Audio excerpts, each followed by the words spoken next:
The briefing room smelled like recycled air and old fear. Sergeant Major Dara Osei had been in enough of these rooms to know that the smell never changed, no matter which station you were on, no matter how far from Earth you traveled. Fear metabolized the same way everywhere. It sweated out of soldiers the same way. It collected in the vents, in the upholstery of chairs bolted to floors, in the fibers of uniforms that had seen too many missions and not enough washing. You could scrub a briefing room until the metal gleamed, and it would still smell like the last group of people who'd sat in it, wondering if they were going to die. 6 of them sat in the room now. 6 chairs. 6 people. 6 separate calculations of survival probability, all of them converging somewhere south of 0. Dara sat at the head of the table, not because she'd chosen to, but because the others had arranged themselves around her the way iron filings arrange themselves around a magnet. She was 41 years old, broad-shouldered, with close-cropped gray hair and a jaw that looked like it had been carved from the same asteroid or used to plate the Ulysses's hull. She'd been fighting the Keth for 11 years. She'd watched 216 soldiers die under her command. She'd stopped counting civilian losses sometime around year 4, when the numbers had become too large to mean anything. She studied the other 5.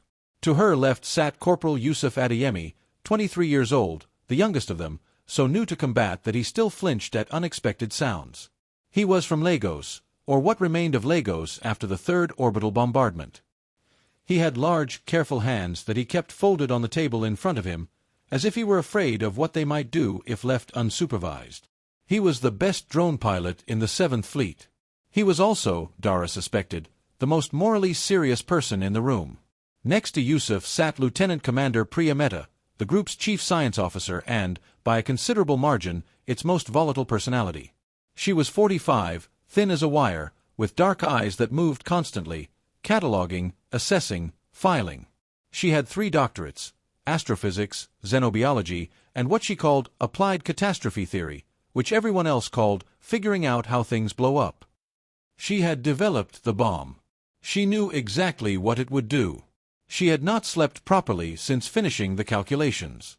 Across from Priya sat Gunnery Sergeant Tomas Reyes, who had grown up in what used to be the Yucatan Peninsula before the coastal flooding had swallowed it.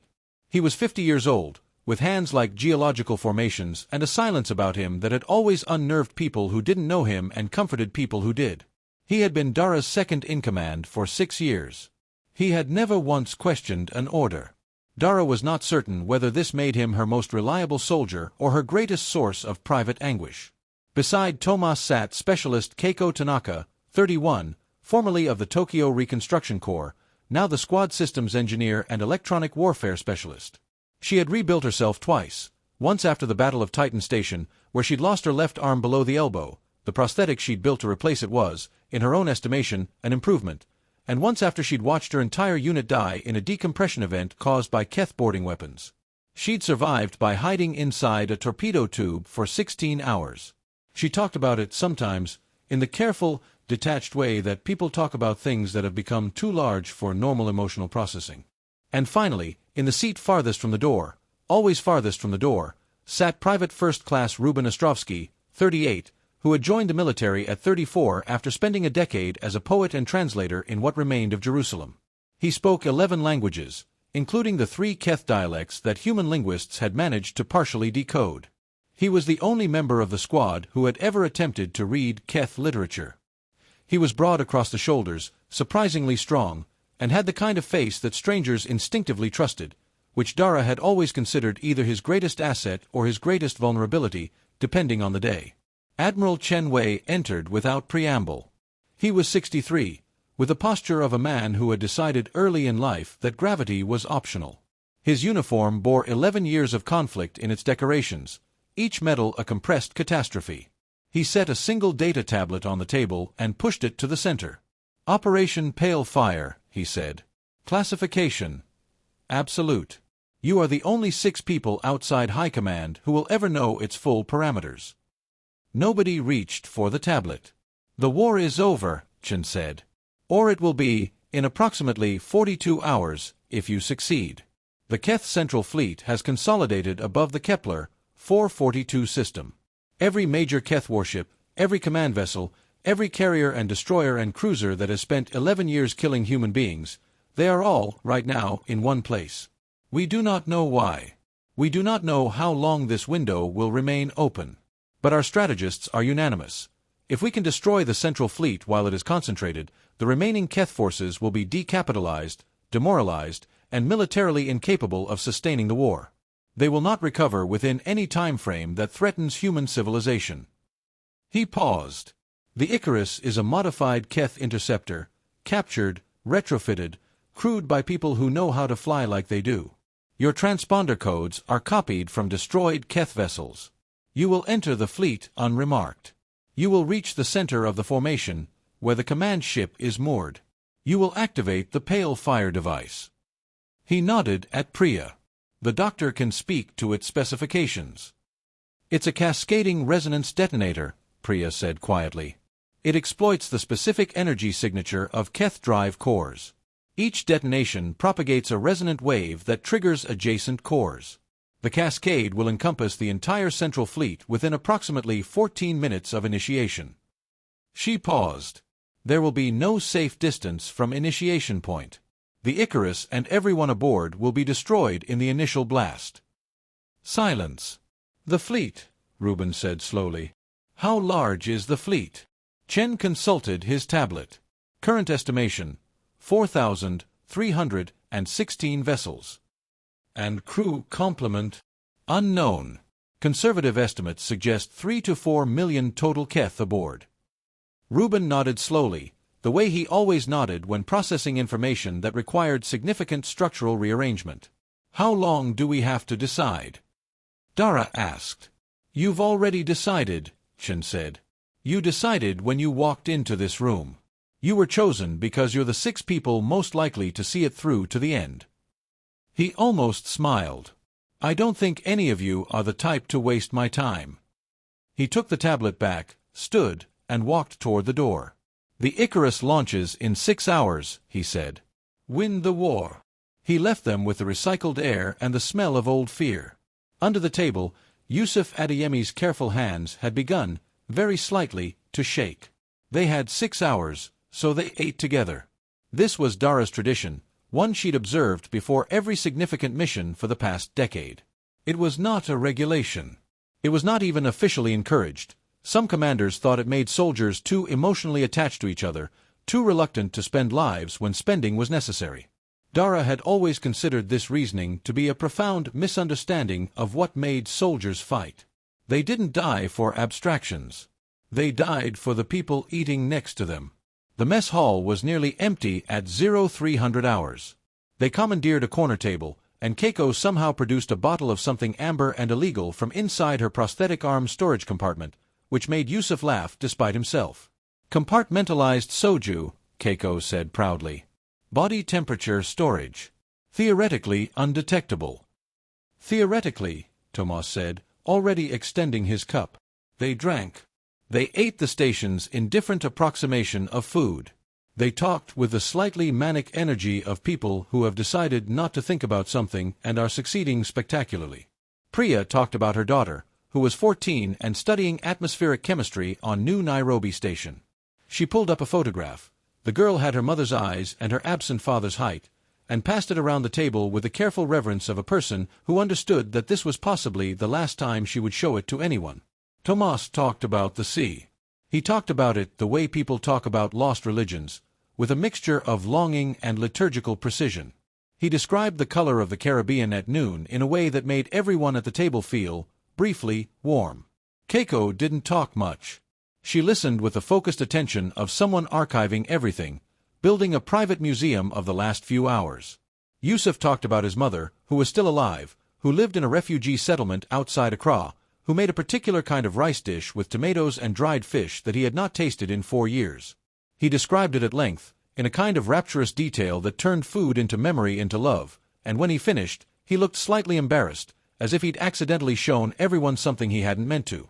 It sounds wonderful, Reuben said. It is, Yusuf said.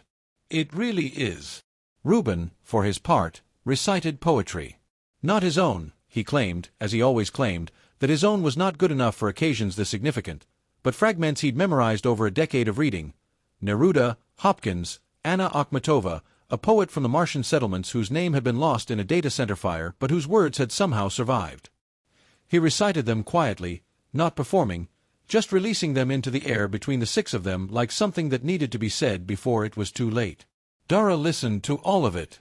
She did not talk about herself. She had learned, over 11 years and 216 dead, that commanders were not supposed to humanize themselves too much in the hours before a mission. It confused the dynamics.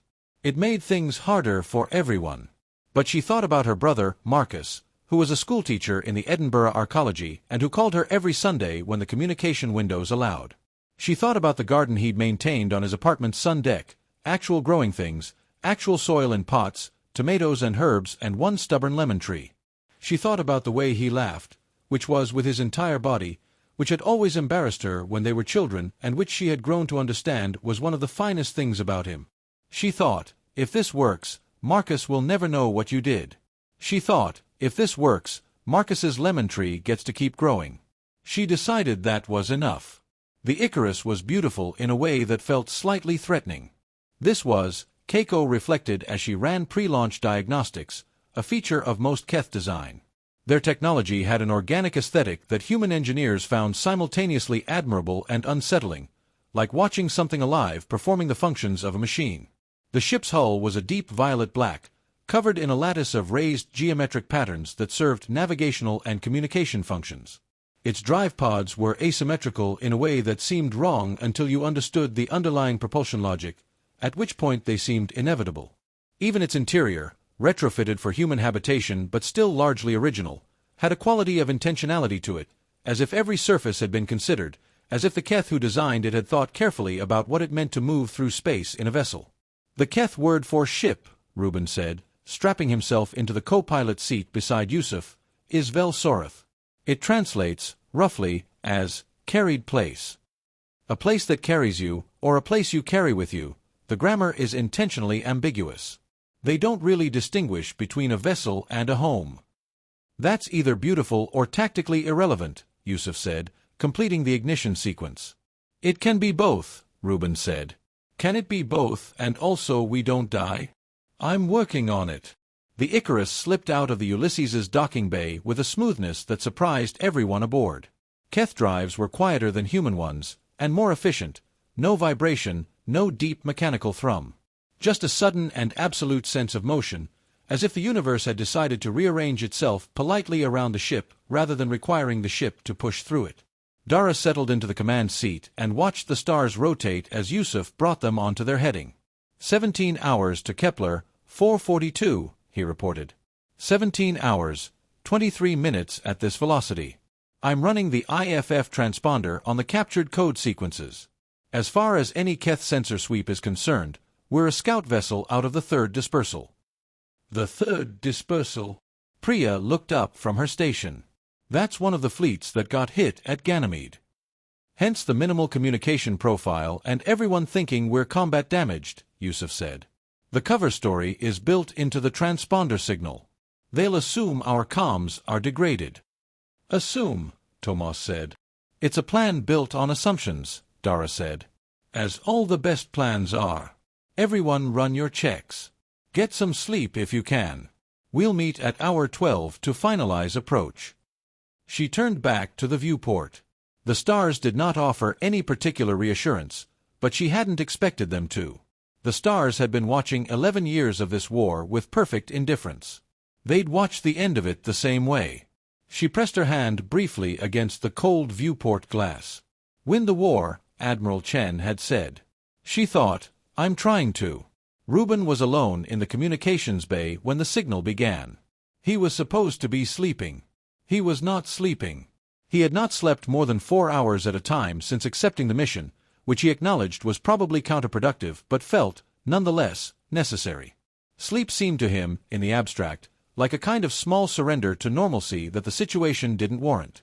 Instead, he had been running passive scans on Keth communication frequencies, not because it was part of his assignment, but because he was constitutionally incapable of leaving language alone. The 3 decoded Keth dialects occupied approximately 40% of known Keth communication. The other 60% remained opaque, a locked room that human linguists had been pressing their ears against for a decade. The signal that began at hour 9 was not in any of the 3 decoded dialects. It was in something older. Reuben sat up straighter. He pulled on his audio interface and let the signal run through the translation matrices, which returned, as expected, mostly static and percentage estimates. But there were patterns in it, structures that the matrix flagged as high-probability linguistic content even without translation. And beneath the patterns, beneath the linguistic architecture, there was something that required no translation at all. Tone was universal. Inflection, the raw music of voice, stripped of semantic content, crossed species boundaries in ways that words did not. The signal was full of voices. Hundreds of them. Perhaps thousands, layered over each other in a dense, resonant chord. They were not military communications. He had heard Keth military communications. They were tight, clipped, efficient. All species with militaries eventually converged on similar communication economies under pressure. These were nothing like that.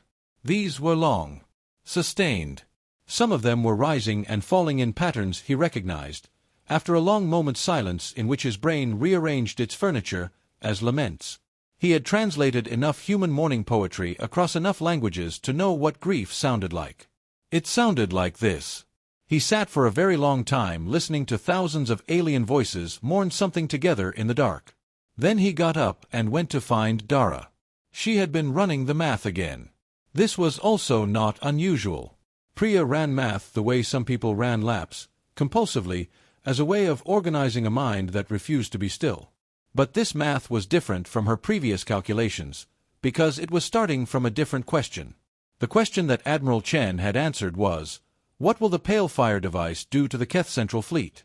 The question Priya was now asking was, why is the Keth Central Fleet here? 14 hours ago, she would have said that the answer was obvious. Concentration of force was a standard military doctrine. The Keth had decided, for reasons of strategy she could speculate about but not know, to mass their forces at Kepler 442. It was a bold move, possibly a desperate one, the kind of thing you did when you were preparing for a final decisive engagement. But the math she was running now wasn't military math. It was astrophysics. Specifically, it was the astrophysics of Keth-Sarava, the Keth home system, 47 light-years from Earth, which had been off-limits to human observation for most of the war due to the density of Keth defensive installations surrounding it. Human astronomers had lobbied for access repeatedly. The military had declined, citing risk. The astronomers had accepted this with the sullen patience of people who have learned that their arguments are correct but irrelevant. But 3 months ago, a long baseline interferometry array at the edge of Keth space had returned some data before being destroyed by a Keth patrol. The data had been classified, filed, and apparently not looked at carefully by anyone who understood what they were seeing. Priya was looking at it now. Keth-Sarava's primary star, a G-type, slightly larger and hotter than Earth's sun, had been exhibiting coronal behavior consistent with early-stage magnetic pole reversal for at least 2 years. This was, by itself, not catastrophic. Stars did this. They survived it. Their inhabitants, however, typically had a bad time. But the coronal behavior was the least of it. The secondary data in the array readings, the part that required specialist interpretation and that no one appeared to have noticed in a file full of more immediately alarming tactical information, showed something else. The gravitational readings from Keth-Sarava were wrong. Not slightly wrong, not within measurement error wrong. Fundamentally, catastrophically wrong. Priya stared at the numbers for a long time. She ran them through 4 different analysis models. Each time, the answer came back the same. Keth-Sarava had a subsurface geological event underway of a magnitude that had no analog in human planetary science, a kind of deep structural failure, far below any tectonic level, in the mantle itself. The models disagreed on timing but agreed on outcome. Within a period of between 6 months and 3 years, Keth-Sarava would no longer be habitable. Possibly within 6 months, depending on cascade factors she couldn't calculate without more data. "Oh," Priya said softly to the empty room. She sat very still for a moment. Then she said to herself, in a voice she barely recognized, "Oh no." She ran to find Dara. They met in the main cabin at hour 12 as planned, but not for the reasons originally planned.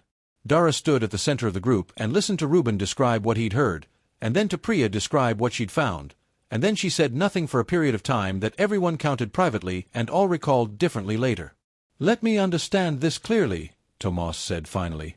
"You're saying their world is dying." "I'm saying their world is dying," Priya confirmed. "The geological event, there's no precedent in human planetary science at this scale, but the closest analog would be a complete mantle delamination event. The planet doesn't explode. It just becomes uninhabitable. Catastrophically, irreversibly, rapidly." "How rapidly?" "Months to years. But given the coronal data, the star's behavior alone would be enough to begin rendering the surface lethal well before the geological event reaches its terminal phase." She rubbed her eyes. The radiation flux from a destabilizing G-type star at that stage of pole reversal, combined with atmospheric degradation from geological off-gassing. I need more data to give you a precise timeline, but I am confident that the Keth have known about this for at least 2 years. Possibly longer. "The war," Yusuf said slowly. "They were attacking us. They've been attacking us for 11 years. Were they?" "Looking for somewhere to go," Reuben said. The words landed in the cabin like stones dropped into water, and everyone felt the ripples. "We don't know that," Dara said carefully. "We don't not know it," Reuben said. He was not aggressive about it. He never was, but there was a quality of determination in his voice that Dara recognized as the sound of a person who has found solid ground and will not be moved from it. "The war started 11 years ago with no declaration, no communication, no prior contact. We've always said they attacked without warning or reason. But we've also known for 11 years that the Keth are a species with language, with culture, with, as I have been attempting to communicate to High Command for approximately 9 years, a sophisticated literary tradition that suggests an interior emotional life not entirely dissimilar from our own." He paused. "What if the reason they never talked to us was because they didn't think they could afford to? What if everything we read as aggression was desperation?" "That's a lot of weight to put on a signals reading and some astrophysics," Tomas said. "I know," Reuben said. "But I also know what I heard in that signal. And I've listened to enough human grief to know that I wasn't wrong." "The ships," Keiko said quietly. Everyone looked at her. She'd been sitting at her station throughout the exchange, fingers moving, running something. "I've been running cross-references on the fleet configuration data we have, the sensor readings from the advanced probes we sent ahead of us. 12 hours ago, I assumed the configuration was a military formation. I was looking at it through a military logic." She turned her screen so they could see it. "Look at the distribution pattern. Military formations cluster defensive assets at the perimeter, offensive assets at the center. What this fleet has at the center are the largest ships," Dara said. "The largest ships, by a significant margin. Ships we've never seen before. We assumed they were some new class of warship. But the mass distribution, the power readings, the way they're configured, they're not generating weapon signatures. They're generating life support signatures. On a massive scale." Keiko looked around the table. "Those aren't command ships. They're not carriers. I think they're colony ships. Generation ships. The biggest ones in the fleet have mass estimates consistent with carrying.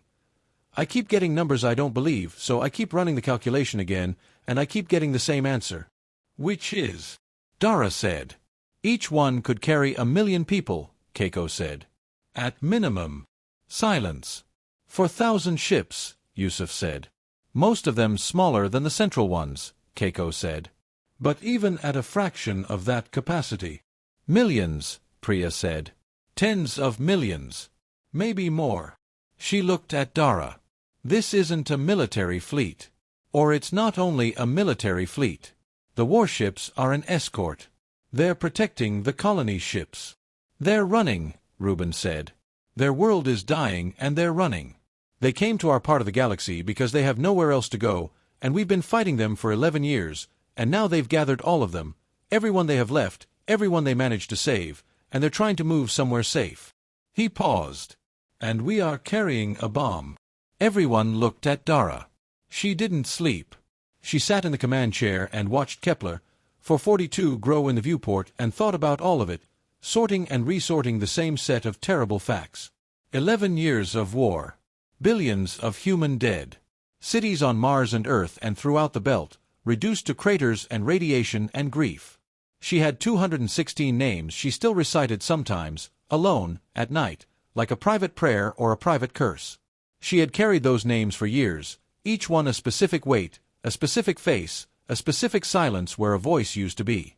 She thought, the Keth did this. She thought, the Keth were dying. These were not, she was slowly discovering, mutually exclusive facts. In some ways, the second made the first more unbearable, not less, because it meant that the killing on both sides had been born from desperation rather than malice, which was somehow worse. Malice, at least, had the decency to be simple. Desperation was just tragedy in motion. Tomas came and sat with her at hour 2 before arrival.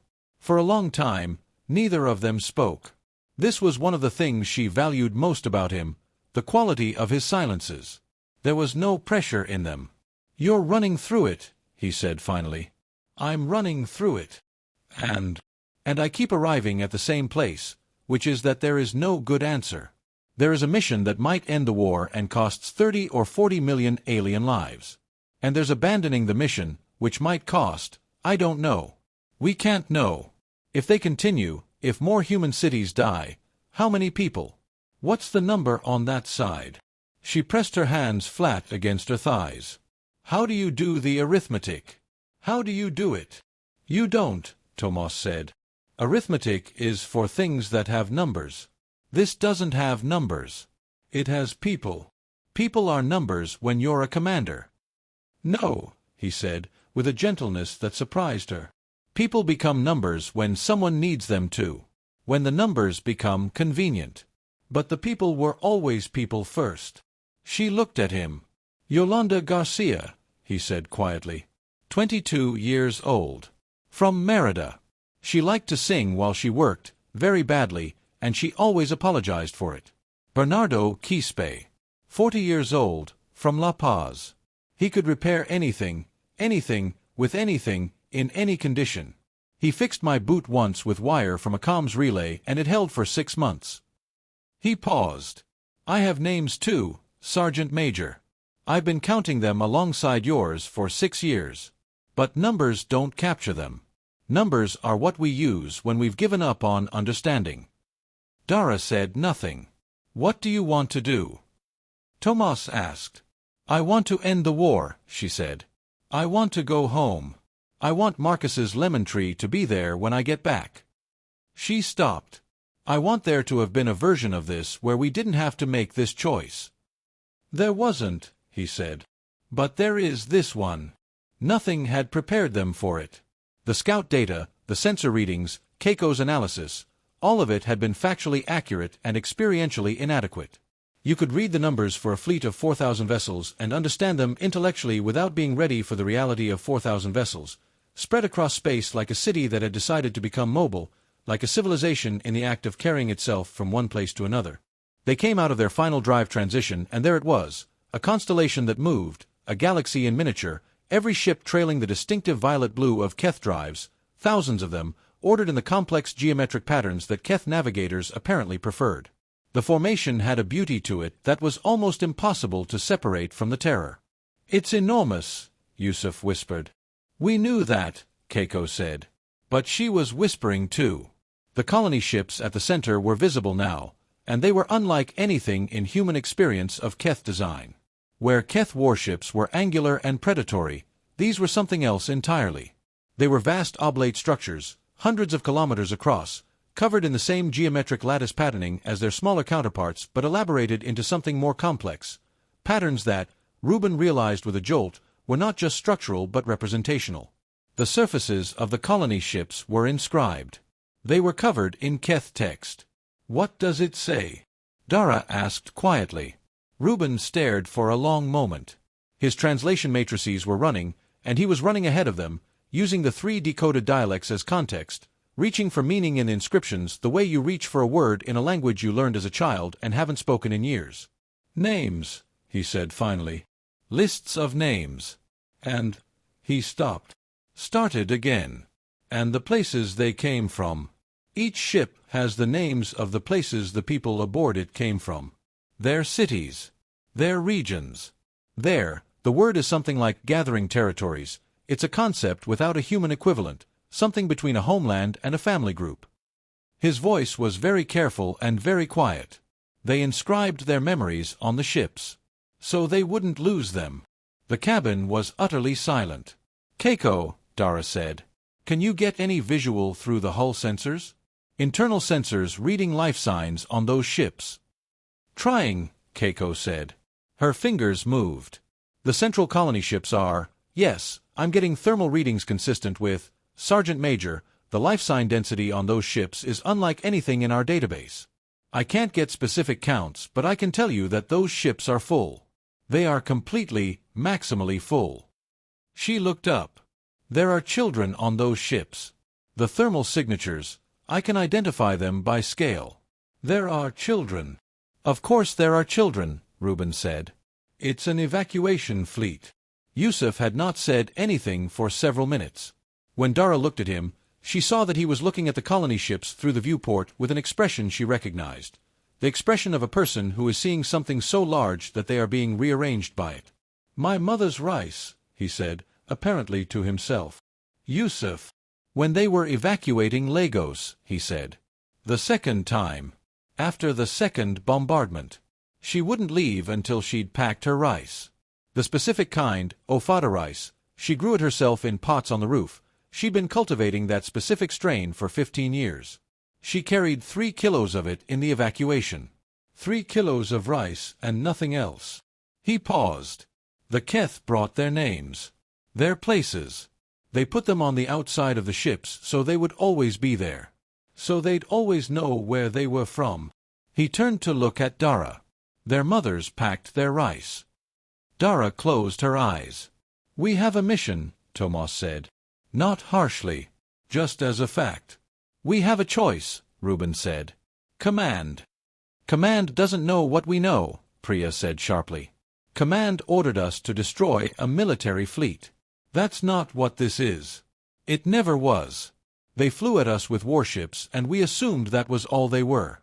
But this," she gestured at the viewport, at the vast inscribed shapes of the colony ships. "This is the entirety of a civilization trying to survive. This is everything they saved." She looked at Dara. "Completing the mission doesn't end the war. There's nobody left to fight us if we destroy this fleet. That part Chen was right about. But it also doesn't. It would mean that the Keth are gone. Not defeated. Gone. We'd be committing." She stopped. The word that came next was one she hadn't anticipated needing to say today. "Genocide." The word settled over the cabin like a change in atmospheric pressure. "We don't know their intentions," Tomas said. "We don't know that they'd stop fighting." "Their world is dying," Priya said. "That's why they were fighting. To find somewhere to live. If we destroy this, we're not stopping a war. We're just killing the refugees."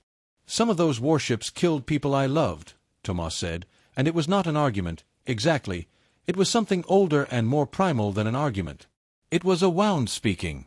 "It killed people Dara loved. People Yusuf's mother survived. It killed everything Lagos was before the bombardments." "Yes," Reuben said. "It did. And those people are dead, and we cannot bring them back by adding more dead to the count." Tomas looked at him for a long time. "How do you know," Tomas said finally, "that letting them live won't mean more of us die? How do you know that if we let them go, they don't find somewhere to land, regroup, and come back at us again? How do you know this ends the war instead of just extending it?"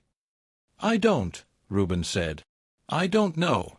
But I know that if we push that button, there will never be a chance to find out. There will be no possibility of anything except this. We killed everyone they had left while they were trying to run away, and we will have to carry that for the rest of our lives, and so will everyone who comes after us. Is that who we are? Is that what the last 11 years were about?" His voice was steady. "Because if it is, then we already lost." "I need to talk to them," Reuben said. He said it with such quiet certainty that it took a moment for anyone to process what he'd said. "You can't talk to them," Keiko said. "If we transmit anything." "If we transmit on the standard Keth frequencies, we flag ourselves as a compromised vessel," Yusuf agreed. "We'll have warships on us in minutes." "Then I'll need those minutes," Reuben said. "I need to know if I'm right." I need to know if they're refugees or if I'm wrong about all of it. He looked at Dara. You get to make the decision. I know that. But I need this first. I need to ask. Dara looked at him for a long time. What will you say? She asked. In the oldest dialect I can access, the one closest to what I heard in the signal, I'll say, we are not here to fight. We see you. Tell us what you need. He paused. It's a beggar's formula. In the translations I've read, it's how the Keth address someone they need something from.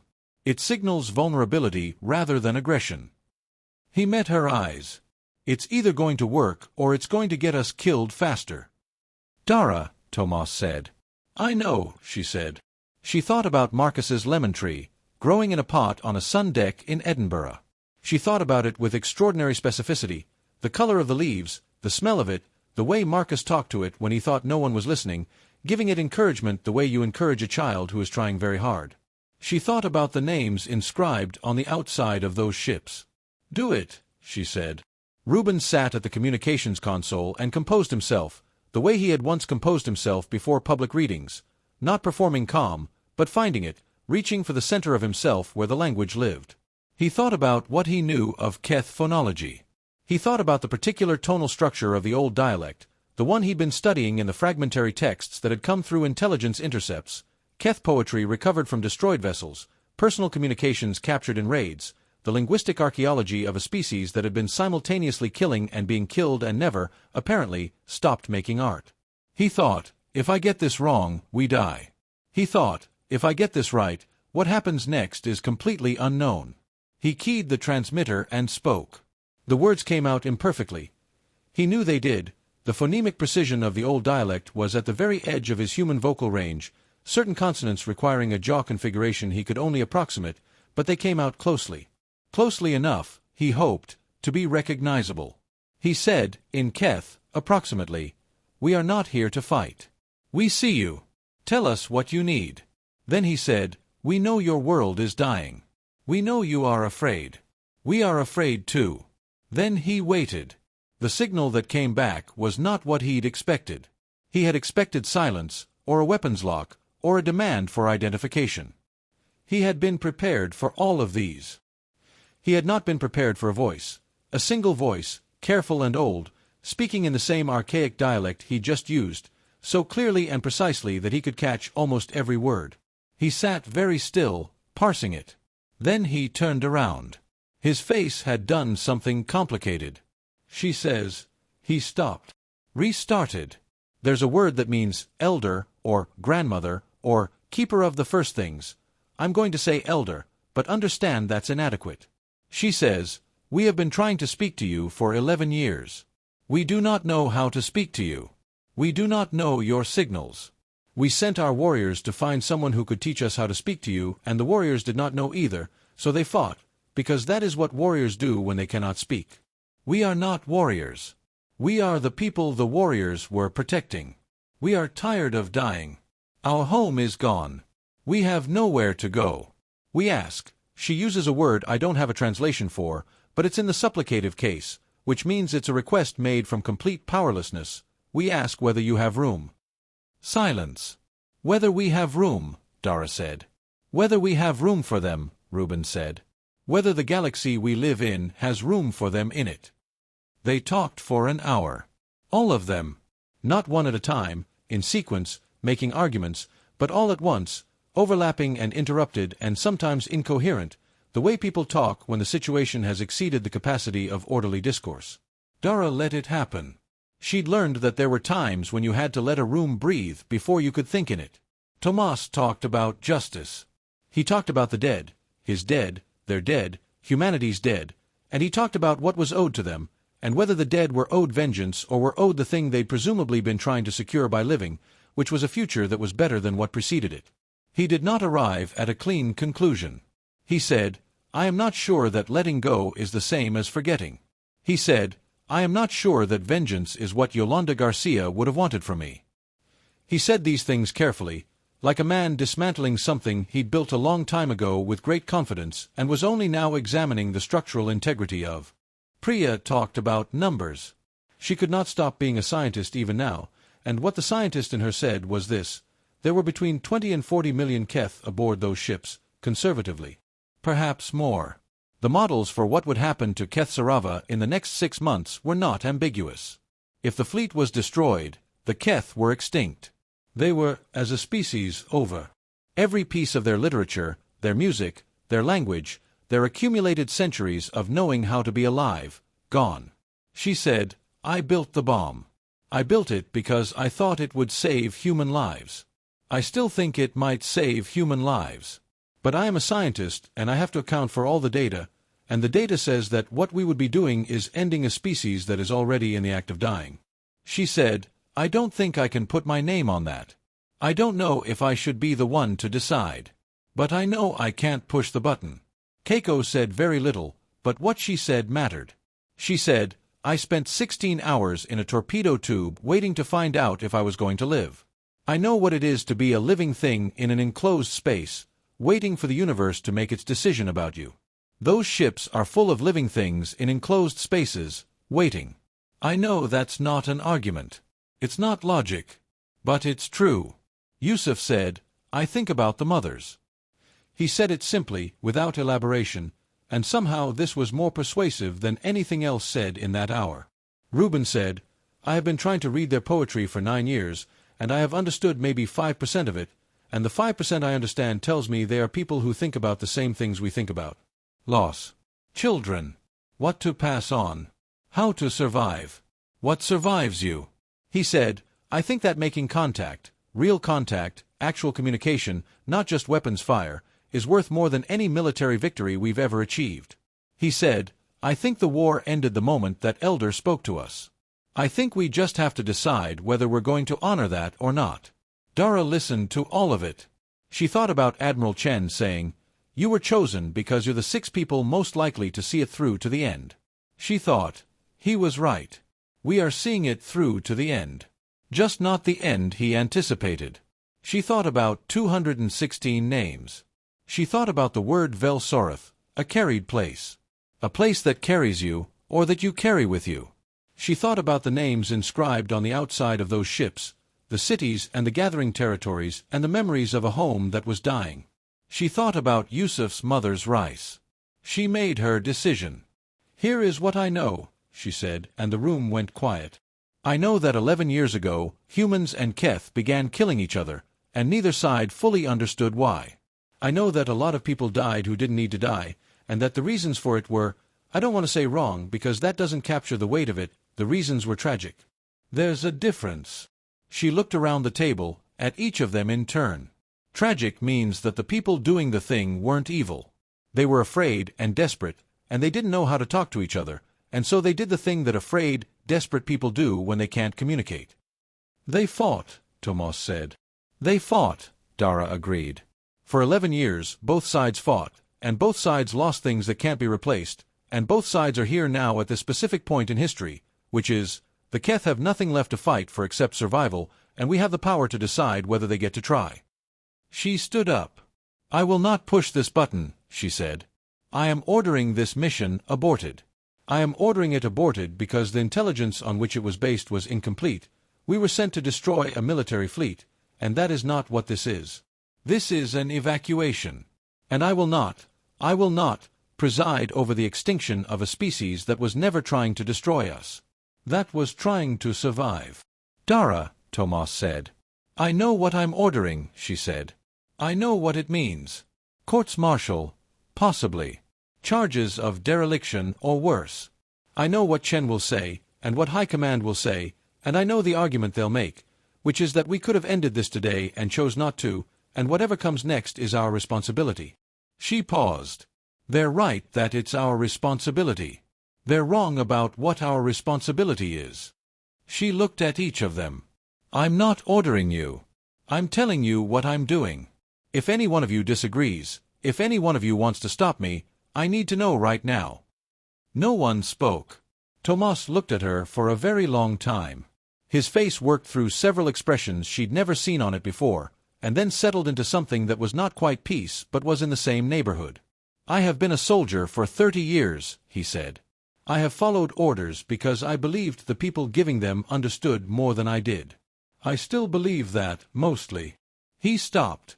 But I also know that the people giving orders have never been in this room. They have never heard that signal. They have never seen those ships. He stood up. I'm with you, he said. One by one, the others rose. Reuben transmitted again. This time, he spoke more slowly, more carefully, reaching for words that were at the edge of his knowledge but within its borders. He told the elder, "We are not going to harm you. We were sent to harm you, and we have decided not to. We want to speak to your leaders. We want to end the fighting. We want to find somewhere you can go." He said, "We cannot promise for all of our people. We can only speak for ourselves. But we are here, and we are speaking, and that is how it starts." The elder's response came after a long silence. She said, and Reuben translated this with the careful, inadequate precision of a person aware of the gaps in their knowledge. She said, "We have a name for what you are doing. The name translates, approximately, as first speech. It is what we call the moment when two peoples stop being enemies. It is always done by someone who has the authority to make war, choosing instead to speak. We have been waiting for someone to make first speech with us for 11 years. We had begun to think it would not come." She said, "We are grateful. We are frightened. We are very tired." She said, "Where can we go?" And Reuben sat for a moment with the weight of that question, the simplest and most enormous question a person could ask, and then he looked at Dara, and Dara nodded. And he said, "We don't know yet. But we will find out together." The Icarus came back the way it had left, quietly, precisely, drawing no attention from the sensor arrays it slipped past. Except that it was not the same ship that had left, and none of the 6 people aboard were the same people who'd launched 17 hours before. This was, Reuben thought, probably true of any significant journey, but it was more legibly true of this one. There was a before and an after, and the line between them was sharp enough to see. They had left a recording with the elder. 2 recordings, actually. One of the conversation, and one that Reuben had made in the final hour before departure, reading aloud every piece of Keth literature he'd ever translated, every poem and fragment and half-decoded text that he'd spent 9 years accumulating. He'd told the elder what it was, a human's attempt to understand Keth writing, inadequate and incomplete but sincere.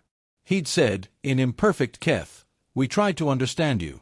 We failed, mostly. But we tried." He did not know what had been done with it. He did not know what would happen next. No one did. The elder had agreed to communicate through the frequency Reuben had established, and had agreed to hold the fleet in position while the 6 of them returned to human space and attempted to do what they'd promised, to find a path towards something that was not war. Dara sat with the weight of what she'd done, which was considerable. She'd aborted a mission that had been classified at the highest level, defying a direct order from a fleet admiral and possibly from High Command itself. She had unilaterally decided, with 5 other people and no democratic mandate, to spare 30 or 40 million lives. She had made first contact, actual, meaningful first contact, the kind that changed the relationship between 2 species, in a way that was completely outside any established protocol. She was, by any institutional standard, in extraordinary trouble. She found she could not bring herself to regret it. "What do you think happens?" Yusuf asked, from his pilot's seat. "I think we get arrested," Keiko said. "Before or after they listen to us?" "Hard to say. Probably during." "I think," Reuben said carefully, "that we are going to have to make a very compelling argument very quickly to a group of people who are going to be exceptionally angry. And I think our best argument is the recordings from the Elder, and the astrophysics data, and the life sign readings from the colony ships." "And if that's not enough," Yusuf said. "Then we try harder," Priya said. "I spent 20 years doing science that people didn't want to hear. Presenting evidence that contradicts comfortable assumptions is a skill." She paused. "I'm good at it." "We should have a plan," Tomas said. "We have a plan," Dara said. "The plan is, we tell the truth. Everything we know. Everything we saw. The signal, the geology, the ships, the names on the ships, all of it. We put it in front of every person who will listen, and we do not stop talking until someone does." She looked at Tomas. "You know what convinced me? Not the science, not the signals analysis, not the strategic arguments." "What?" he said. "The names," she said. They put the names of their homes on the outside of the ships. They wanted to carry their places with them. They wanted to remember. She looked at her hands. That's not what a species that wants to destroy us does. That's what a species in grief does. And I know what grief looks like. Tomas was quiet for a moment. You're right, he said. I know that you're right. They flew in silence for a while, 6 people in a stolen alien ship, carrying a story that would need to be told many times before it was believed, and told many more times after that before it changed anything, and that nevertheless contained within it the specific and fragile seed of something new. The first thing the Ulysses did when the Icarus docked was put all 6 of them under arrest. This was, as predicted, awkward. The second thing the Ulysses did was send Admiral Chen's demand for an explanation, which arrived in Dara's brig's cell approximately 40 minutes after she'd been secured in it. She sent back the recordings. All of them. The elder's voice, singing in grief on the signal frequency. The astrophysics data. The life sign readings from the colony ships. Keiko's analysis of the fleet formation. The conversation, the actual conversation, translated by Reuben with careful annotations on every place where his confidence in the translation was less than absolute, because he was constitutionally incapable of overstating his certainty even when overstating it might have been strategically useful. She sent back all of this, and then she waited. Admiral Chen did not respond for 6 hours. When he did, it was not to release them. He was, as Keiko had predicted, extremely angry. His message was controlled and precise in the way that extreme anger sometimes produces, which is a kind of false calm, a surface tension stretched over something vast. But within his anger, Dara could hear something else. She had been reading people for 41 years, and the thing she heard underneath Admiral Chen's controlled fury was the sound of a man encountering information that was restructuring his understanding of 11 years of decisions, and finding the reconstruction deeply uncomfortable, and being, at some level he would not yet acknowledge, incapable of setting it aside. He released them 48 hours later, without explanation, under a classification order that sealed everything they'd reported. And then, 3 days after that, the first official human-Keth communication was transmitted, not by 6 soldiers in a stolen interceptor, but by a diplomatic team operating through channels that had been established with remarkable speed by people who were very motivated to ensure that the official record reflected the right institutional fingerprints. Dara read about it on the news feed in her quarters, with a cup of something hot in her hands, and felt a complicated mixture of vindication and indignation that resolved, over the course of a few minutes, into something simpler. The war was over. Not officially. That would take another 9 months of careful, painful, complicated negotiation, operating on 3 separate tracks: the immediate ceasefire, the long-term territorial agreement, and the question that the elder had asked, which was where can we go? That question would occupy human and Keth diplomats for years. It would not be answered easily, and the answers arrived at would satisfy no one completely and everyone partially, which is usually what actual solutions look like. But the shooting stopped. That happened first. The shooting stopped. Dara Osei retired from the military 18 months after the mission, with a commendation that did not mention anything that had actually happened on it, and a record that had been, as she put it to Tomas, creatively curated. She spent 3 years testifying before every committee and investigation and inquiry that found ways to hear from her, officially or otherwise. She told the same story every time: the signal, the ships, the names. Eventually, enough people had heard it that it became part of the record, even if the official record remained incomplete. She took a teaching post at a university on New Nairobi Station. She taught military ethics. Her students found her difficult and clarifying in equal measure.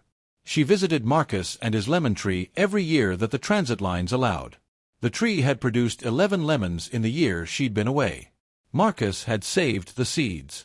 Tomas Reyes did not retire. He served for another 5 years, in a military that was slowly, imperfectly, reluctantly working out what it meant to be at peace with a species it had been at war with for more than a decade. He served as a liaison officer, which was an entirely new job that he was entirely unprepared for and became, through sheer stubbornness and genuine effort, quietly excellent at. He learned 40 words of Keth before his vocal cords gave out on the phonemics. He considered this an adequate start. He visited the coast when he could. The seas were different than the Caribbean of his childhood, warmer in some places, colder in others, the coastlines redrawn by decades of change. But the color at noon, he told people who asked, was still something worth making an effort to see. Priya Mehta dismantled the pale fire device personally. She wrote a detailed account of its construction and dismantlement that was classified for 6 years and then quietly published in a scientific journal, with a note that described it as a weapon I am glad was never used, designed with technical precision and moral error. She did not apologize in the note. She described.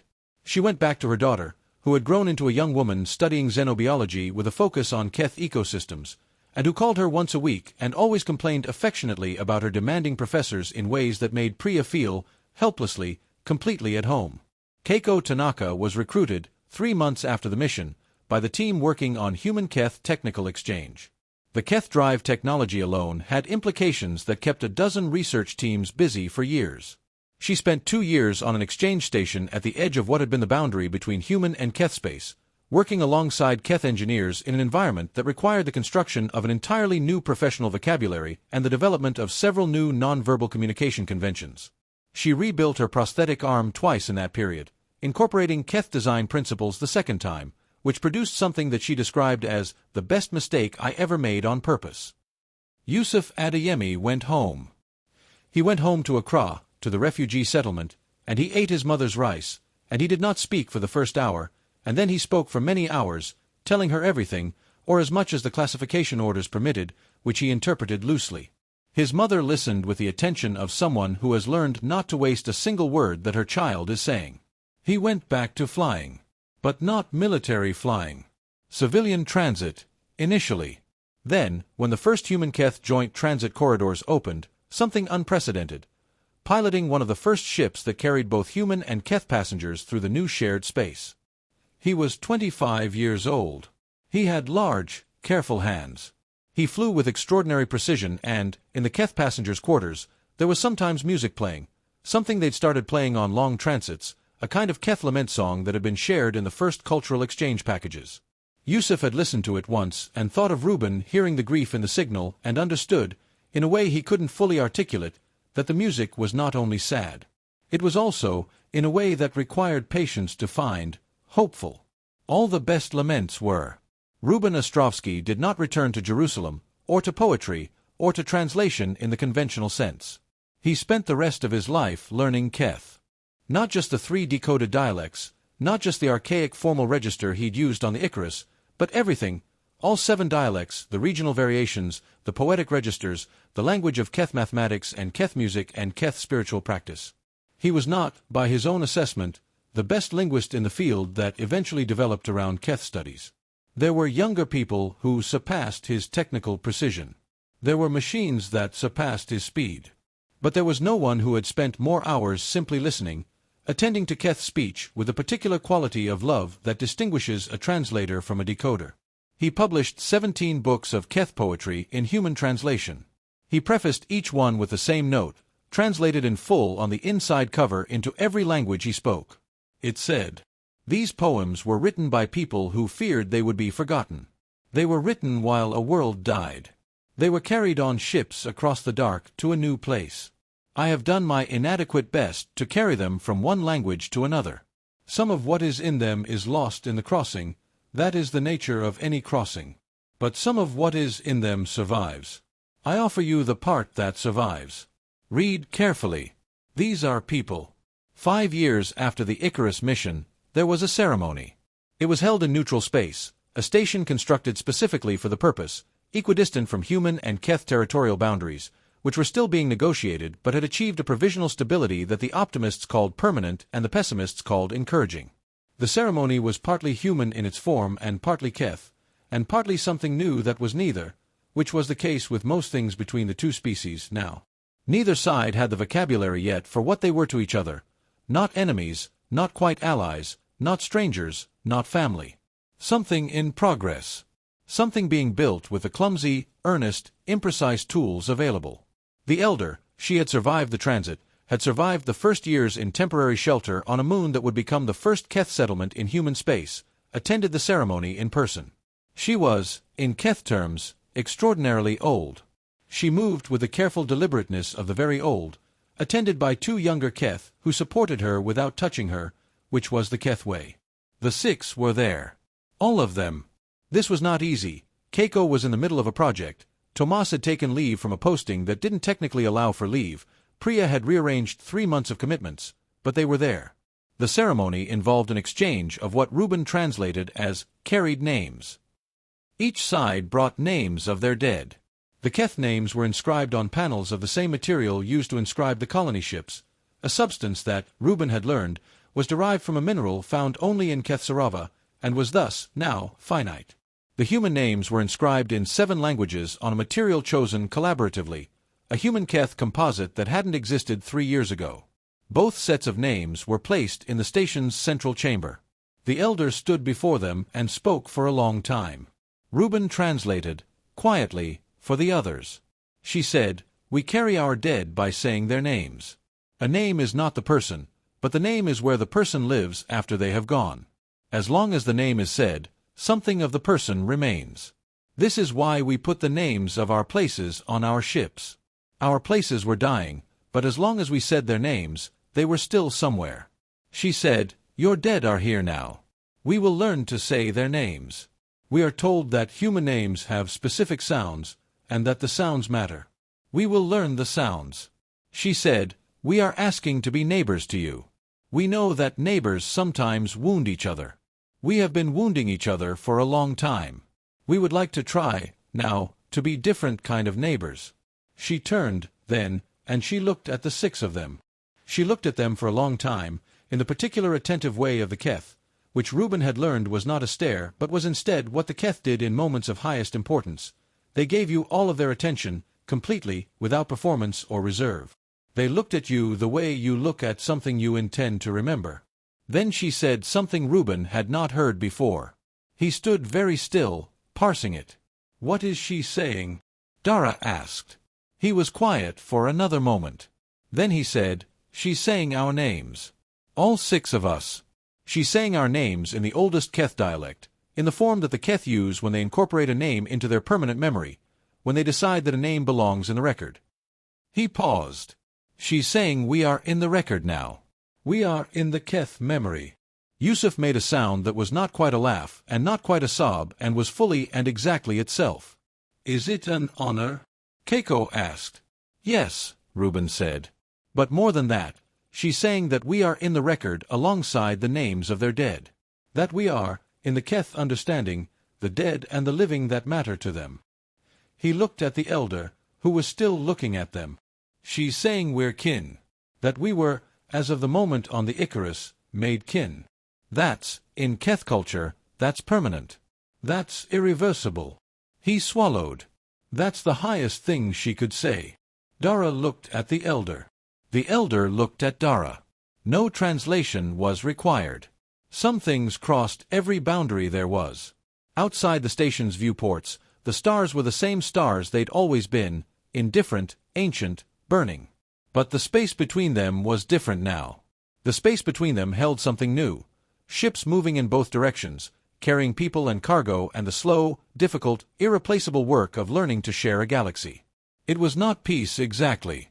Peace implied the absence of conflict, and there was conflict, would always be conflict, because there were 2 peoples with different needs and a shared space and the long memory of wounds. But it was something. It was the thing that comes before peace, the prerequisite, the necessary first step. It was the decision, made by 6 people in a stolen ship in the dark, to speak instead of detonate. It was first speech. It was enough to start. For everyone who has been a stranger in a dark place, hoping someone would speak first. For everyone who did.